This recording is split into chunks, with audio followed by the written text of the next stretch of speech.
Hi, I'm Shelley Theriault, and welcome to UNC Charlotte's The Live Wire.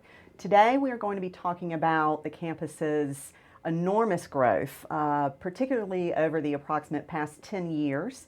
We're going to dive into some specific construction and renovation projects that have been going over during that time. And we're going to talk about the inherent benefits of this significant investment, not only for the university, but for the community at large. Today we have with us Phil Jones, who is the Associate Vice Chancellor for the Department of Facilities Management here at the university, who has been intimately involved with these projects since they began. So thank you for being on the show. Thanks, Shelley. Before we begin some questions, just a reminder, if you have any questions, you can feel free to tweet or email your questions to us, and we'll be happy to respond to those. So we'll get started with our first question, Phil.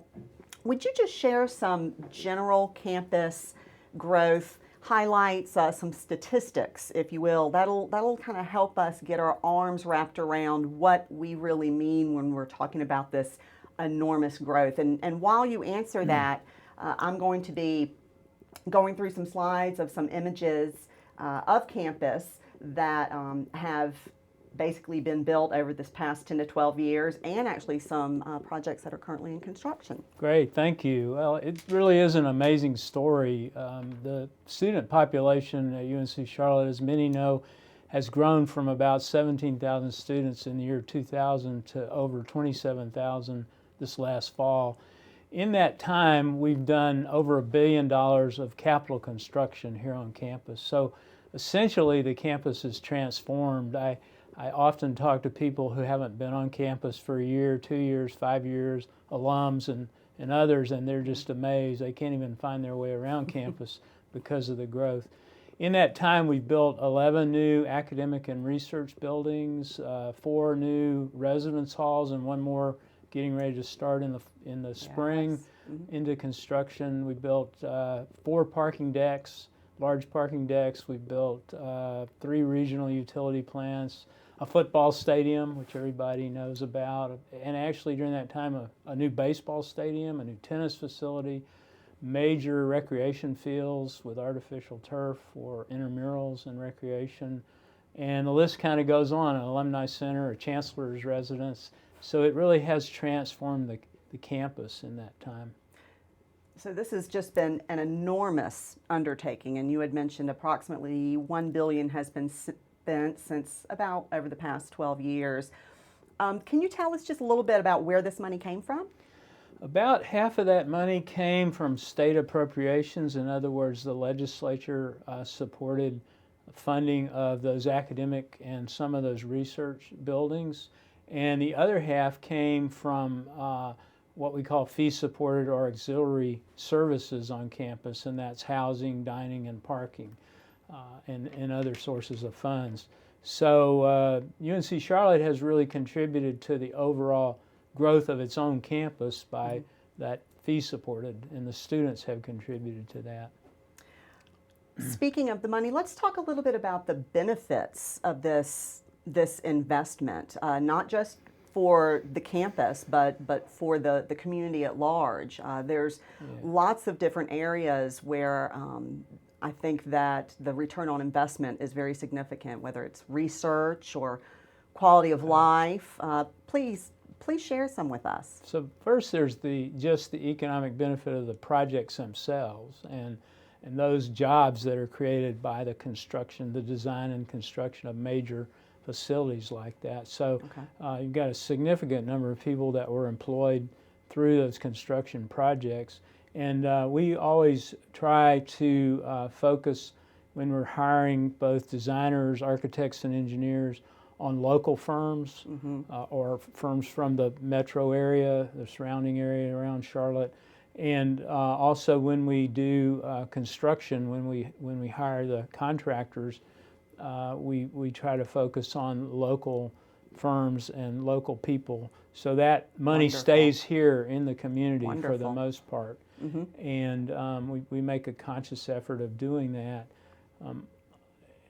We've also made a very strong effort at using historically underutilized businesses. That's the state's name for minority and women-owned businesses. Okay. They call it HUB, or historically underutilized businesses.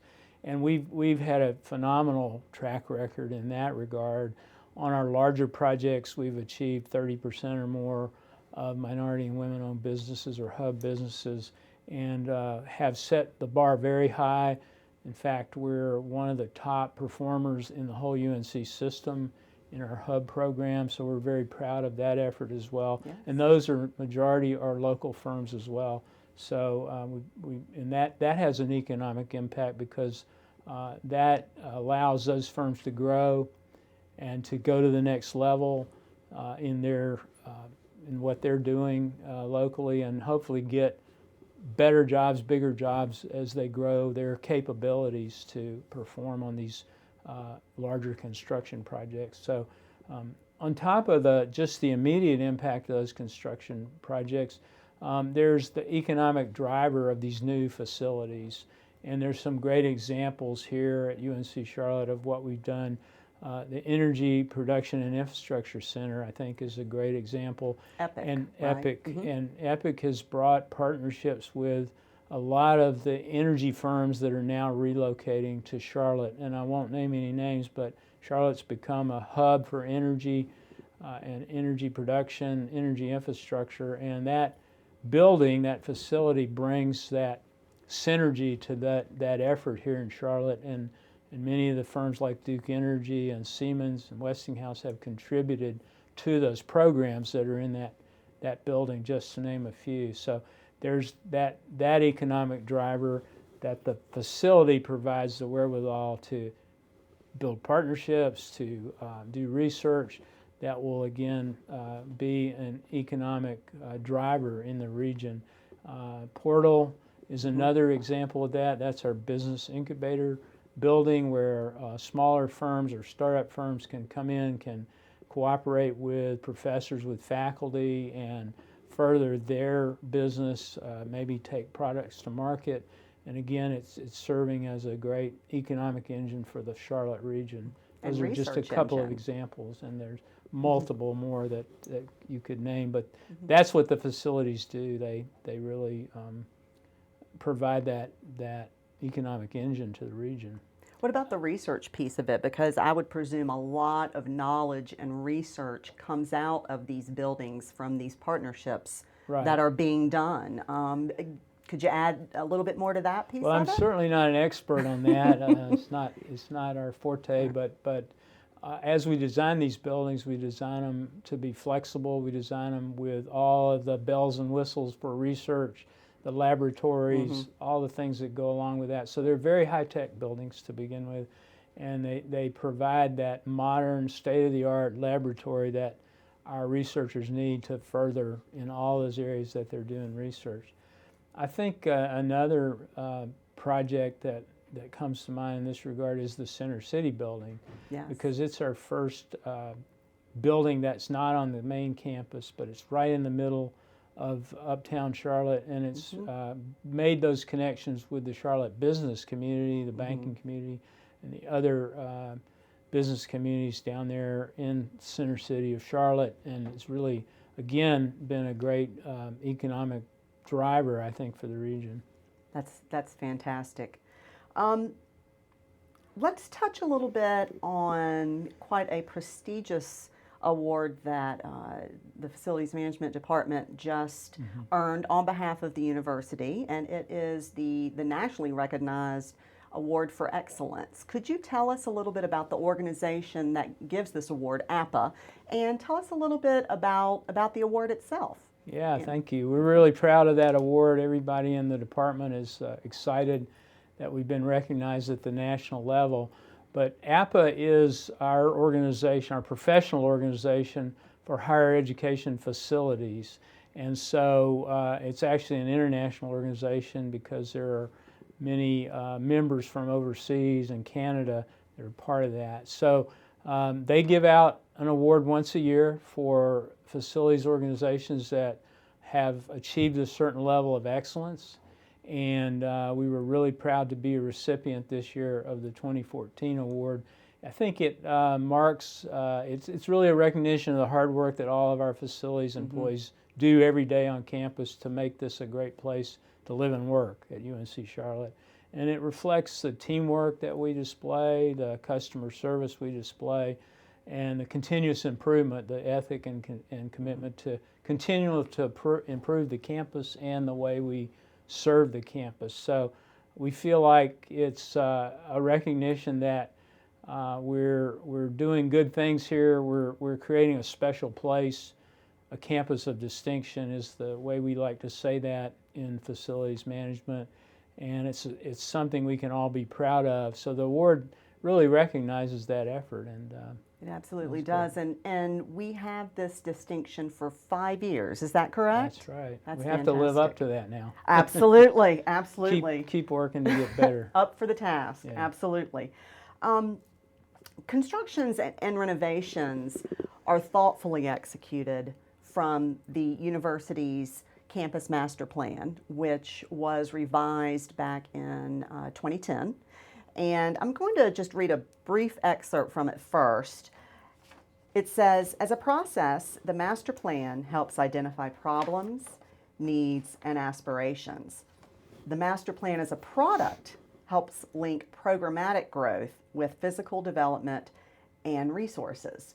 We've touched on this a little bit when we're talking about the ROI and the economic investment that all of this construction and renovations bring. Let's talk a little bit maybe about in clusters and areas of campus and how we're seeing that return on investment and how these areas are supporting the different programs of growth for the university. I'm thinking maybe we could start a little bit with one of your favorites, South Village. Yeah, so we're sort of like a planned community here. You know, we want to put the buildings in the right places, and clusters is a good way of looking at that.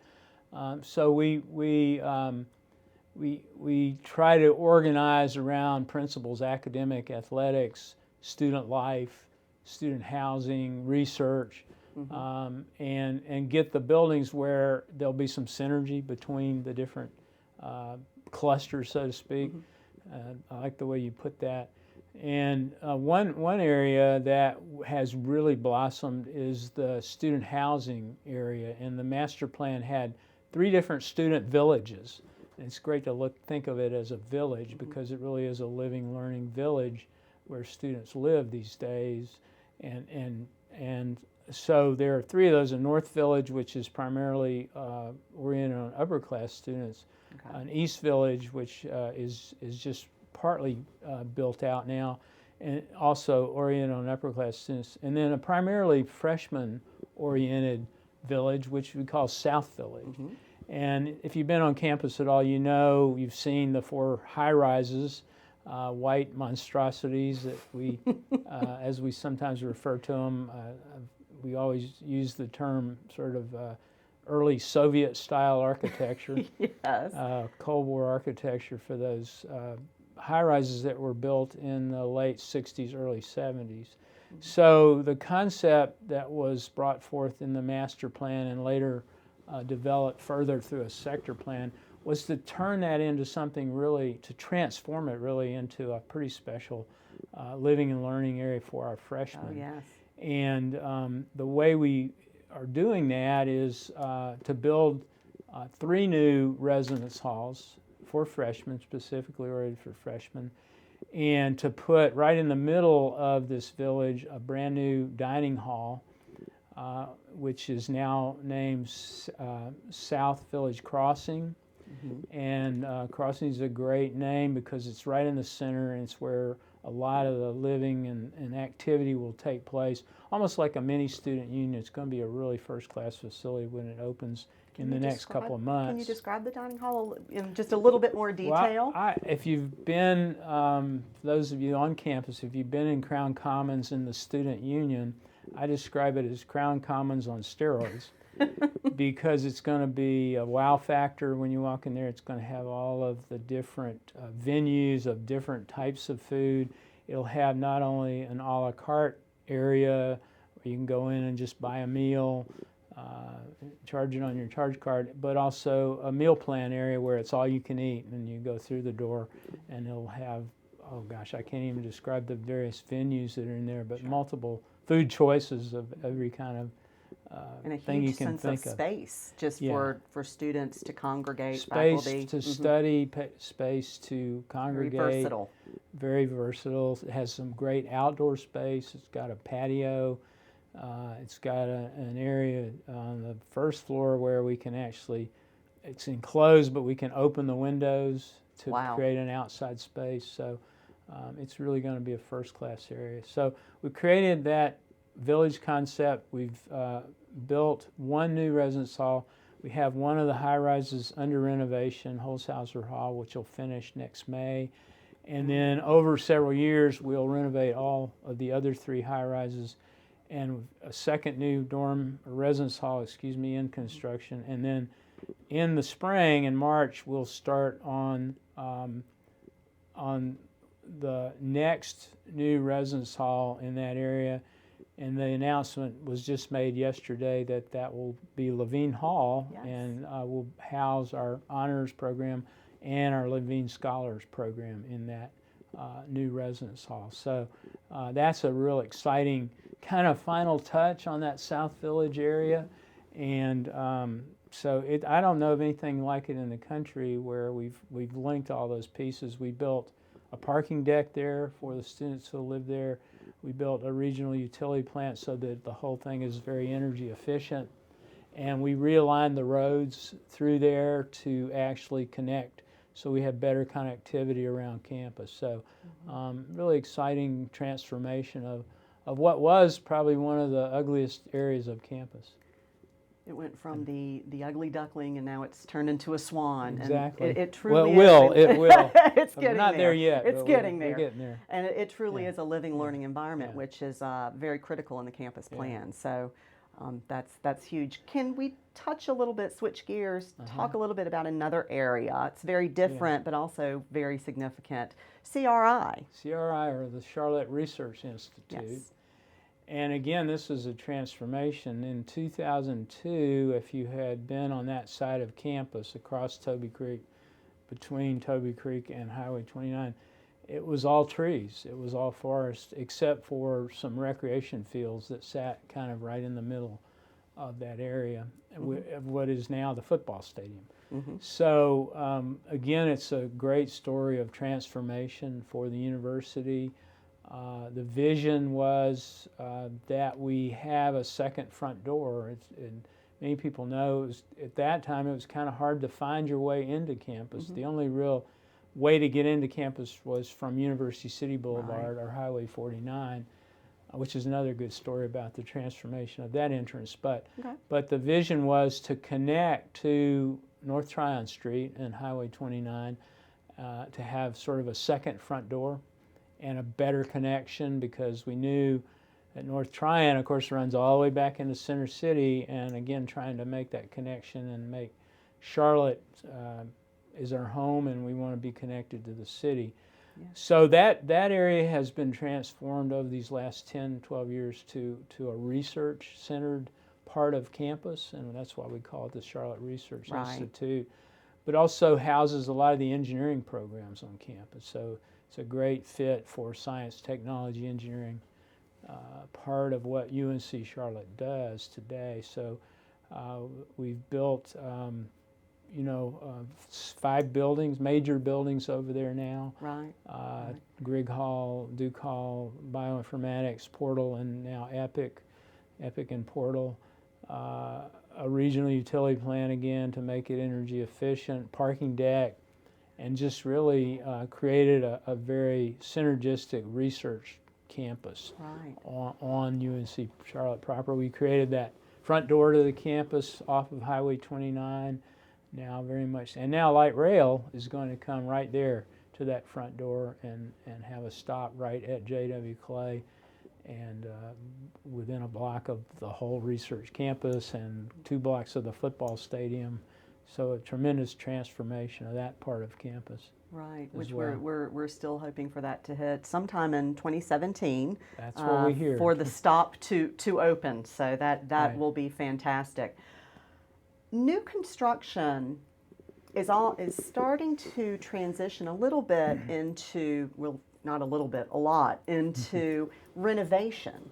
Why is that? Yeah, great question. We've really had a sea change in the situation here in the state, and as most people know, the Great Recession hit us in 2008. Mm-hmm. Prior to that, the state had the wherewithal to fund these academic and research buildings that we talked about, and they were very good to UNC Charlotte and the whole UNC system in terms of funding those new academic buildings that we needed to continue our growth as a major research institution. Yes.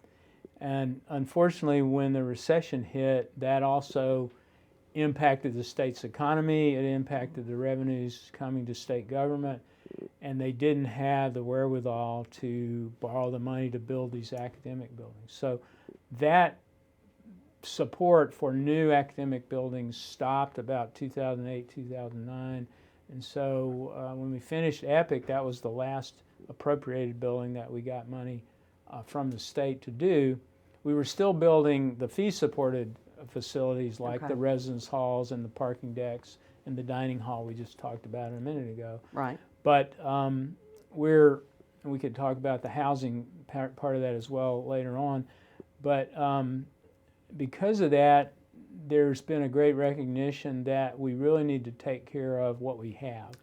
And many of our buildings, even though it looks like we have a lot of new buildings, and we do, we still have buildings that are aging out and coming to a point where they need some revitalization, some modernization. People think UNC Charlotte's a new campus, and we are relatively new, but the average age of our buildings is 28 years old. So it's an interesting and surprising statistic. Exactly. So if you think about your house, what happens after 20, 25, 30 years? You need a new roof. You know, you have things that break. The air conditioning probably needs to be replaced. And it's the same thing with our buildings that are starting to get older. So we've got to figure out a way to revitalize, to modernize those buildings. Many of them don't meet the new codes for fire safety or for ADA, Americans with Disability Act, access. And so the university, along with the system, has made a commitment to try to bring some of those buildings up to modern standards so they'll be good for the next 30 or 40 years. And so we're seeing on campus and I think across the state a transition from new construction to modernizing those older buildings. And so here on campus, we've made a great commitment to that. We have even gotten our students to help us with that through a student fee called the Student Infrastructure Fee. And so with that support from the students, we're able now to renovate some major buildings. We have the first one of those right now under renovation. That's the Belk Gym.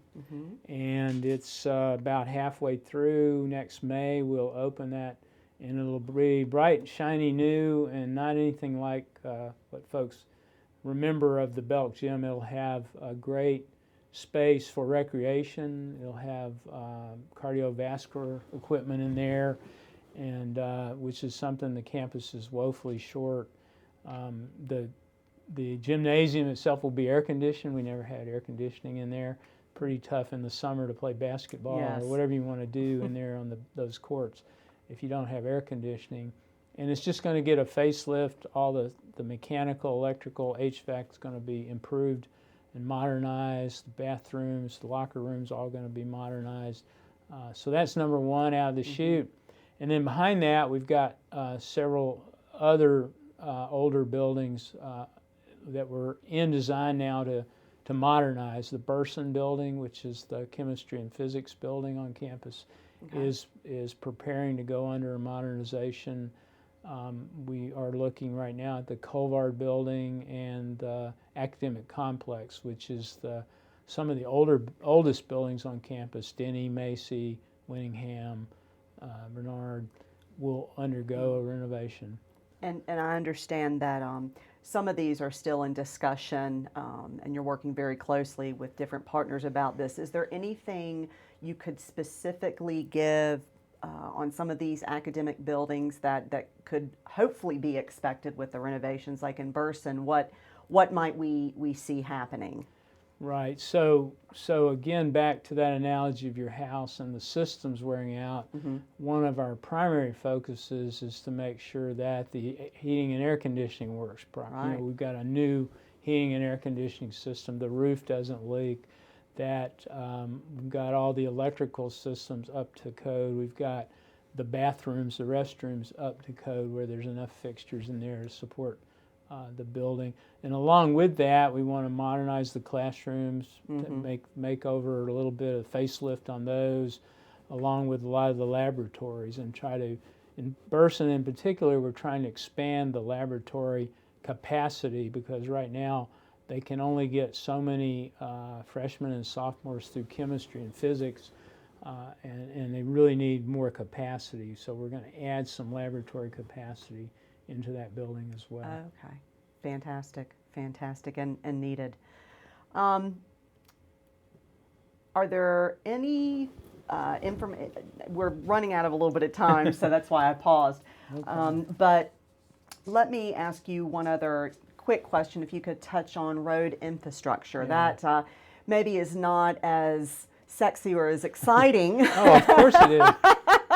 But if you're talking to a civil engineer now. That's true. That's true. Let's consider the audience. Great question. As the campus has grown, as the student population has grown, we added staff and faculty, the traffic on campus has gotten worse, and everybody realizes that there's congestion, especially around class change time and at 5 o'clock in the evening, trying to get on and off campus in the morning. So we're taking some steps to try to help with that. And we've got several projects in the work.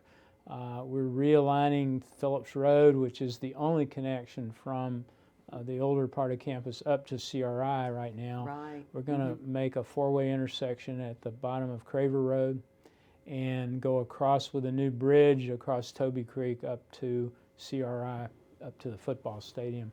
That's going to be a great plus, because right now that intersection is a real bottleneck on campus, and we're going to greatly improve that. We've got improvements for the Mary Alexander Cameron intersection, some improvements on Craver Road. We're working with NCDOT and CDOT, the city, to put a traffic light at the south entrance on Highway 49, and that work will start in March of next year and hopefully finish by next summer. Fantastic. At least before next football season. So some good things in the work. We're also right now in discussions with NCDOT and CDOT on the Van Landingham exits on John Kirk, and those are also very congested in the morning and afternoon. So we're going to try to do some things to fix that or help with that congestion. So lots going on in the infrastructure world, and some improvements are on the way. It's going to be a little bit worse before it gets better, because all this construction is going to also add some congestion and add some delays and some inconvenience to people. But it's a necessary evil to get to the end point there. Absolutely. There's a bigger picture ahead. And then NCDOT and CATS have got all the construction going on around campus, outside of our campus, which is not going to help the situation. So we just ask people to be patient, bear with it. Good things are coming, but it is going to be some disruption and inconvenience in the interim. Understood. Understood. Phil, thank you so much for joining us today. You've really offered some good insight on a little bit of the method behind the madness, if you will, of campus growth. And thank you so much. I know that you're not resting on your laurels. There's a lot more work to be done. Plenty to do. And we thank you for joining us on the Live Wire, and hope that you enjoy the rest of your week.